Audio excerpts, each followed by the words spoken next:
السلام علیکم ورحمۃ اللہ وبرکاتہ۔ الحمدللہ والصلاۃ والسلام علی رسول اللہ، اما بعد۔ ڈاکٹر صاحب، آج کا ہمارا سوال یہ ہے، قرآن مجید سورہ سبا کی آیت نمبر 23 میں اللہ تعالیٰ فرماتے ہیں حتی اذا فزع عن قلوبہم قالوا ماذا قال ربکم قالوا الحق، کہ اس میں اللہ تعالیٰ ذکر فرماتے ہیں کہ ان کے دل سے جب رعب ختم کر دیا گیا، تو سابقہ آیت کو ہم جب دیکھتے ہیں تو بظاہر اس کی سمجھ نہیں آتی، کیونکہ پہلے سیاق میں کوئی بات نہیں چل رہی ہوتی۔ اس آیت میں جن کا ذکر ہے کہ ان کے دلوں سے جب رعب ڈر ختم کیا گیا، تو یہ کون لوگ مراد ہیں اور پھر ان کا ڈر کس وجہ سے ہے، اس کی وجہ کیا ہے؟ تو اس آیت کی تفسیر کے حوالے سے ہماری رہنمائی فرمائیے، جزاکم اللہ۔ الحمدللہ والصلاة والسلام علی رسول اللہ، اما بعد۔ حتی اذا فزع عن قلوبہم، یہاں تک کہ جب ان کے دلوں سے گھبراہٹ دور کر دی جاتی ہے۔ سوال آپ کا یہ ہے کہ یہ کون ہیں جن کے دلوں سے گھبراہٹ دور کر دی جاتی ہے، اور ان الفاظ کا گزشتہ الفاظ کے ساتھ کیا تعلق ہے، کیا مناسبت ہے؟ تو یہاں پہ تذکرہ ہو رہا ہے فرشتوں کا۔ جب اللہ رب العزت وحی کرتے ہیں، کلام فرماتے ہیں، تو اللہ تعالیٰ کی وحی سن کر، اللہ کا کلام سن کر فرشتوں پہ گھبراہٹ طاری ہو جاتی ہے، ان پہ غشی طاری ہو جاتی ہے۔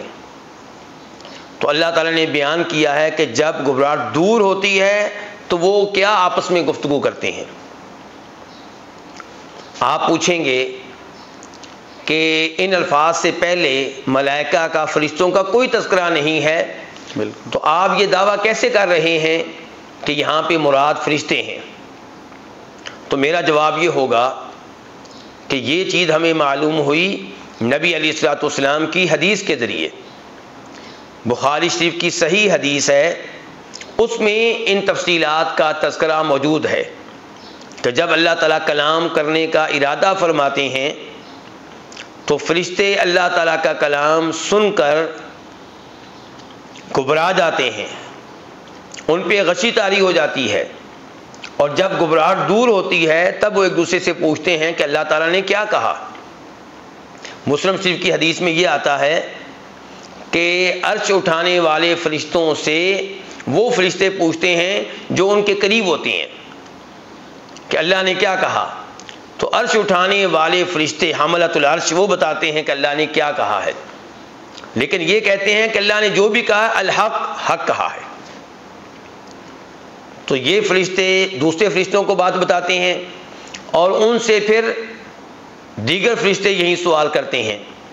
پہلے آسمان کے فرشتے دوسرے آسمان کے فرشتوں سے سوال کرتے ہیں کہ اللہ نے کیا کہا، دوسرے آسمان کے فرشتے تیسرے آسمان کے فرشتوں سے سوال کرتے ہیں، تیسرے آسمان کے فرشتے چوتھے آسمان کے فرشتوں سے سوال کرتے ہیں۔ اس انداز سے سوال ہوتا ہے، نیچے والے فرشتے اوپر والوں سے، اوپر والے اپنے سے اوپر والوں سے، حتیٰ کہ عرش اٹھانے والے فرشتے بتاتے ہیں کہ اللہ نے کیا کہا ہے۔ مقصود کیا ہے یہ بتانے کا؟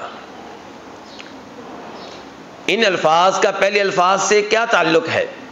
اللہ نے اس سے پہلے یہ بتایا ہے کہ جن کو بھی تم اللہ کے علاوہ پکارتے ہو، جن کو بھی تم میرا شریک بناتے ہو، جن سے بھی تم غیبانہ طور پہ دعائیں کرتے ہو، یہ عبادت کے لائق نہیں ہے، یہ اس لائق نہیں ہے کہ انہیں مشکل اوقات میں غیبانہ طور پہ پکارا جائے، یہ اس لائق نہیں ہے کہ انہیں میرا شریک بنایا جائے۔ کیوں؟ اس لیے کہ وہ آسمان و زمین میں ایک ذرہ برابر کسی چیز کے مالک نہیں ہیں۔